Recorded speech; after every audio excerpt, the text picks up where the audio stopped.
Gumamit po ako dito ng pressure washer at para matanggal ng maigi itong mga nakakapit na lumot, molds na matagal na nakakapit dito sa parapet wall para tanggal talaga siya.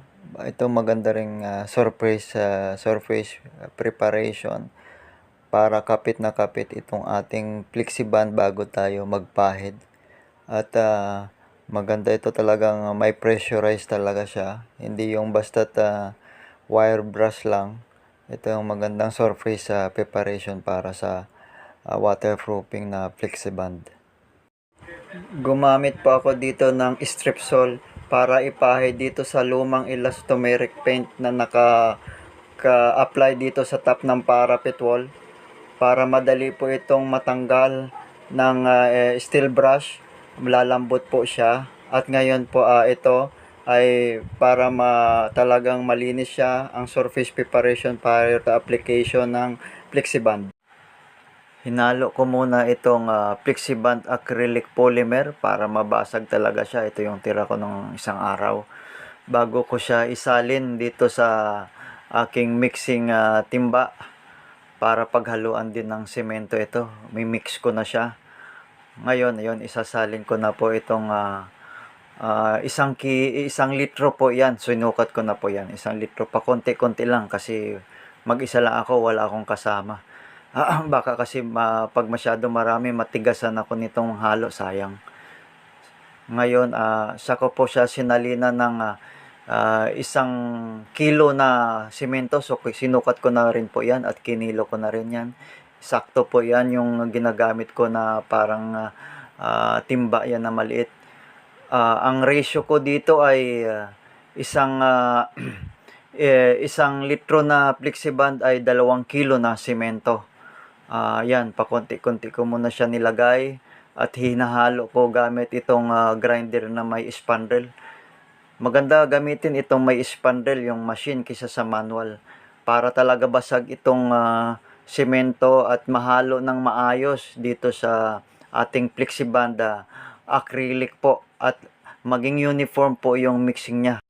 Kailangan pong salain itong mixture ng flexiband at semento para po yung mga namuo na semento ay matanggal po sa flexiband kasi hindi rin po siya kumakapit sa pagpinahid natin.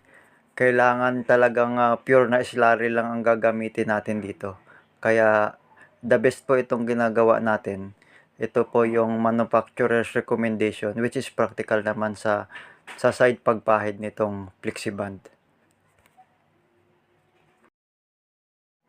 Binasa ko muna yung substrate. Ang ibig po sabihin niyan, yung concrete surface, kasi mainit siya at para hindi po yung rapid na mabilis na pagtuyo nitong flexiband mixture pag prinahid dito sa surface. Yan po ay as per manufacturer's recommendation. Kailangan idadampin muna natin siya ng tubig bago mag-proceed tayo ng application nitong flexiband acrylic waterproofing natin. At ito po na yung application ko ng first coat ng flexiband dito sa parapet wall. Dito po yung suspected na tumatagas, yung seepage na tumatagas dito sa aking roof deck. Ngayon, ang pinaka-suspected po ay ito kasi po yung aking flooring ay mayroon ng cementitious waterproofing na noon pa man. At ito ay may topping din, may protective screed. So, itong wall lang talaga ang suspected dito, which is hindi ko na waterproofing before. Kaya ngayon, flexiband ang gagamitin ko kasi hindi naman na kailangan ng tawag nito yung plasteran. Ito direct na lang sa parapet wall at lahat po ng surface ay kailangang mapahiran ng flexiband slurry para po ito ay kapit na kapit at leak proof talaga siya.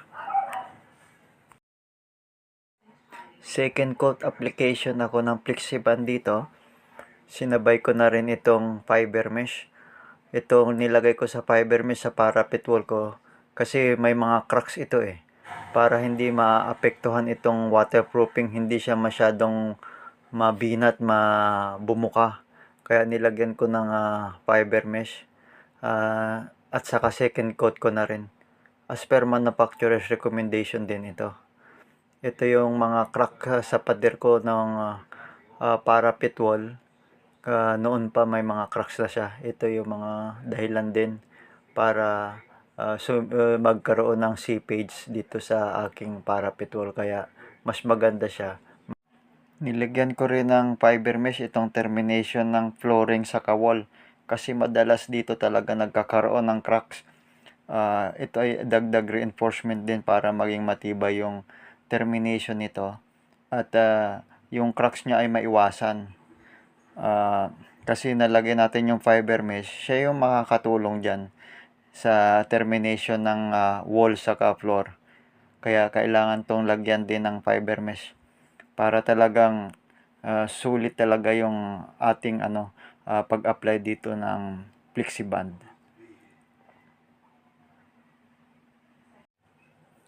Third coat application ko ng Flexiband dito. Ang nilagyan ko lang ay itong may mga fiber mesh para masarado lahat ng mesh niya at hindi may mga umusli pa na iba eh. Kaya kailangan talagang ilagyan siya ng third coat. Ito na yung pinaka last coat doon lang sa mga fiber mesh. Ilang araw nang umuulan dito sa amin at wala talagang natulo na. Kahit seepage wala na siya, leakage wala na rin. Yan po yung bakas ng dating tulo dito, yung mga leakage po dito. At maayos naman yung application.